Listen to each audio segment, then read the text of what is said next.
Luar biasa sekali, SBY mendapat penghargaan dari Partai Demokrat. Sentilan Denny Pait, sungguh partai yang mandiri. Ditulis oleh tim redaksi dari berbagai sumber. Pegiat media sosial Denny Siregar menyampaikan kritikan pada Partai Demokrat. Dalam kritikan tersebut, ia menyebut jika Partai Demokrat benar-benar partai yang mandiri. Melansir dari laman suara.com, kalimat sarkas Denny Siregar ini menyinggung jika Partai Demokrat ialah partai yang paling mandiri. Makna mandiri diartikan partai yang semuanya dikerjakan sendiri sampai harus memberikan penghargaan pada diri sendiri. Diketahui mantan Presiden Susilo Bambang Yudhoyono atau SBY memperoleh penghargaan Lifetime Achievement dari Partai Demokrat, partai yang pernah dipimpinnya. Pada unggahan Denny Siregar dituliskan narasi jika Partai Demokrat memang partai yang mandiri, partai yang memberi penghargaan untuk kalangannya sendiri. Kata Denny Siregar, bikin partai sendiri, kelola sendiri, angkat diri sendiri, dan kasih penghargaan untuk diri sendiri.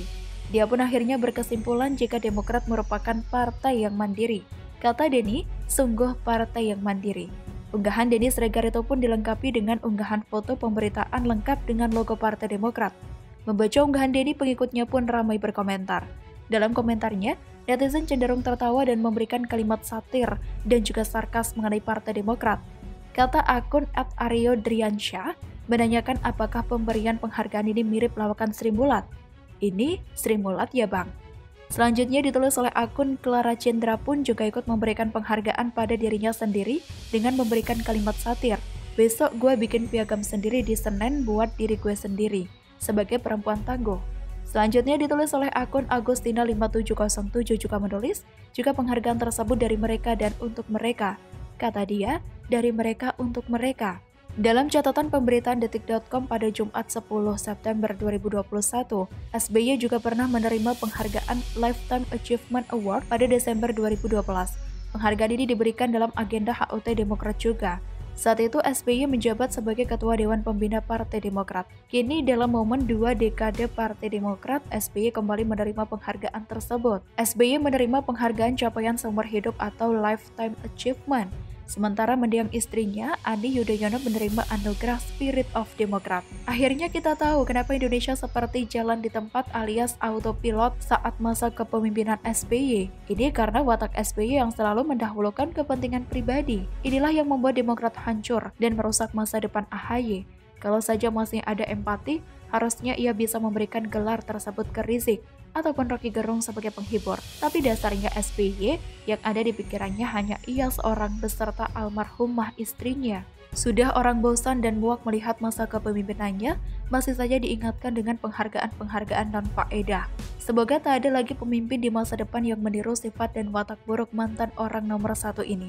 Saya bukannya sirik, iri hati, apalagi sakit hati dengan ajang yang digelar oleh Partai Demokrat ini. Suka-suka mereka lah. Uang mungkin momennya juga dianggap tepat karena memperingati 20 tahun partai yang kini citranya sangat lekat dengan keluarga SBY tersebut. Oh iya, satu lagi untuk kategori bangunan bersejarah warisan pemerintah SBY yang tidak kalah bersejarah dan ikoniknya karena akan menjadi jejak abadi sebelum bangunan itu runtuh, yakni bangunan di Hambalang yang disebut oleh masyarakat sebagai Candi Hambalang. Saking ikonik dan terkenalnya, setiap kali ada bahasan atau pemberitaan soal keluarga SBY dan Partai Demokrat, bangunan ini rasanya tidak luput untuk disebutkan. Habisnya, ikonik banget sih. Kalau bangunan ini usulan nama dari saya, bangunan bersejarah akibat perbuatan kader Partai Demokrat yang tidak tahan godaan untuk melakukan korupsi. Bullshit. Panjang amat nama penghargaan yang diusulkan. Iya, biarkan saja. Nanti bentuk penghargaannya berupa miniatur bangunan Hambalang itu dengan tulisan penuh dari atas sampai ke bawah. Bagaimana Mas AHY? Apakah setuju dengan usulan tambahan ini? Ngomong-ngomong Mas AHY kok sepertinya tidak disebut sebagai penerima penghargaan? Bagi saya Mas AHY sangat pantas loh mendapatkan penghargaan sebagai anak yang paling berbakti kepada orang tua. Jasa dan teladan yang Mas AHY berikan, saya kira tidak ada duanya di tubuh Partai Demokrat. Bagaimana menurut Anda?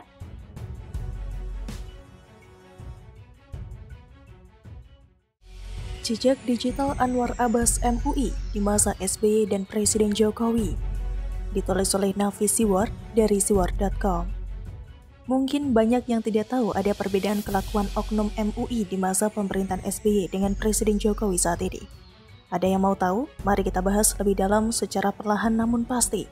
Pertama, umat dan rakyat Indonesia harus paham bahwa Majelis Ulama Indonesia ini ternyata sebuah lembaga swadaya masyarakat atau LSM. Tidak percaya? Coba perhatikan link situs MUI yang beralamat di mui.org.id Sejarah MUI. Dalam situs tersebut jelas tertulis jika MUI atau Majelis Ulama Indonesia adalah lembaga swadaya masyarakat atau LSM. Setiap LSM pasti membutuhkan biaya untuk operasional mereka. Salah satu pemasukan uang yang besar bagi MUI selama ini adalah dari sertifikat halal. Penulis tidak masalah jika makanan dan minuman memiliki sertifikat halal. Toh dalam aturan agama memang tidak boleh makan dan minum yang haram. Tapi penulis juga bingung apa hubungannya sertifikat halal untuk kulkas, makanan kucing, panci, rantang, wajan, dan tisu toilet? Barang-barang di atas bukan untuk dikonsumsi oleh manusia. Lalu kenapa mesti mendapatkan sertifikat halal?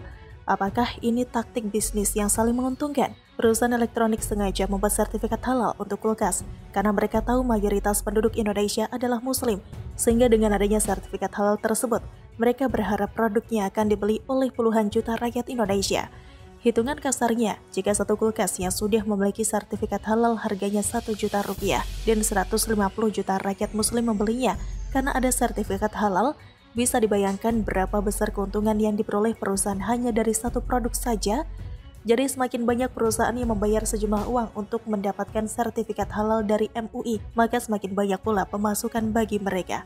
Sebuah hubungan yang saling menguntungkan, bukan? Pertanyaannya, ada yang tahu berapa banyak uang yang masuk ke MUI dari program sertifikat halal? Jadi ingat pernyataan Inspektur Jenderal Kementerian Agama Muhammad Yasin pada tahun 2014 silam yang mengatakan bahwa pemasukan yang didapat Majelis Ulama Indonesia atau MUI tidak bisa dipertanggungjawabkan. Badan Pemeriksa Keuangan atau BPK dan Inspektorat tidak bisa mengaudit MUI, kata Yasin. Yasin mengatakan duit sertifikasi laiknya diurus negara. Pemasukan sertifikasi halal juga harusnya masuk penerimaan negara bukan pajak, sehingga otoritas sertifikasi halal wajib diaudit secara berkala. MUI hanya melakukan sesekali audit, itu pun kalau dibutuhkan, ujarnya. Yang bisa masuk mengaudit MUI sekarang, kata dia, hanyalah Komisi Pemberantasan Korupsi atau KPK. Aneh tapi nyata, sebuah LSM bernama MUI yang lahir pada tanggal 26 Juli 1975 di Jakarta atau pada masa Orde Baru sampai masa pemerintahan SBY bisa memegang kewenangan penuh atas proses sertifikasi halal sejak pendaftaran, pemeriksaan hingga penerbitan sertifikat, dan kita rakyat kecil tidak pernah tahu berapa banyak uang hasil sertifikasi halalnya. Tidak heran jika pihak MUI pernah memuji prestasi SBY setinggi langit di akhir masa jabatannya pada tahun 2013 silam. MUI merasa bersyukur dan memberikan apresiasi karena negara kita telah mencapai prestasi yang luar biasa, bahkan lebih dari negara-negara lain, ujar Ketua Umum MUI Ma'ruf Amin usai bertemu Presiden Susilo Bambang Yudhoyono. Dalam pertemuan dengan SBY tersebut, Ma'ruf Amin didampingi jajaran Ketua MUI antara lain Anwar Abbas DKK. Pada tahun 2015, kita juga mendapatkan informasi dari Ketua Bidang Perekonomian dan Produk Halal Majelis Ulama Indonesia atau MUI, Amidan Sabera, bahwa alokasi bantuan dari pemerintah ke MUI sebesar 3 miliar rupiah bermula sejak era pemerintahan SBY. Saat itu MUI melakukan audiensi dengan Presiden untuk mengajukan dana untuk penyelenggaraan operasional MUI sebesar 30 miliar rupiah yang dianggap rasional sesuai dengan kebutuhan MUI. Setelah itu kedua belah pihak menyepakati anggaran untuk MUI menjadi 10 miliar rupiah. Akan tetapi seiring penerapan kebijakan anggaran di semua lembaga dan kementerian, dana bantuan dipangkas 70% menjadi 3 miliar rupiah. Selama 6 tahun berjalan kita dapat 3 miliar rupiah. Pada tahun 2014 anggaran itu tersendat karena dinilai tidak punya payung hukum. Lalu keluar Perpres nomor 191 tahun 2014 yang membolehkan negara memberikan bantuan pendanaan kepada MUI, kata Amidan Sabera. Pada saat yang bersamaan, Amidan Sabera juga komplain jika pemerintah Presiden Jokowi saat itu belum mencairkan dana bantuan sosial.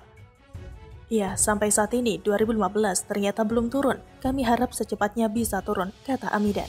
Untuk tahun anggaran MUI tahun 2015, Menteri Agama saat itu mengatakan jika pemerintahan Presiden Joko Widodo menggelontorkan dana bansos sesuai pengajuan program, bukan dalam bentuk uang tunai langsung. Pada tahun 2019 lalu, di masa Presiden Jokowi, sertifikasi halal tidak lagi menjadi kewenangan MUI, tetapi diserahkan kepada Badan Penyelenggara Jaminan Produk Halal atau BPJPH Kementerian Agama atau Kemenak.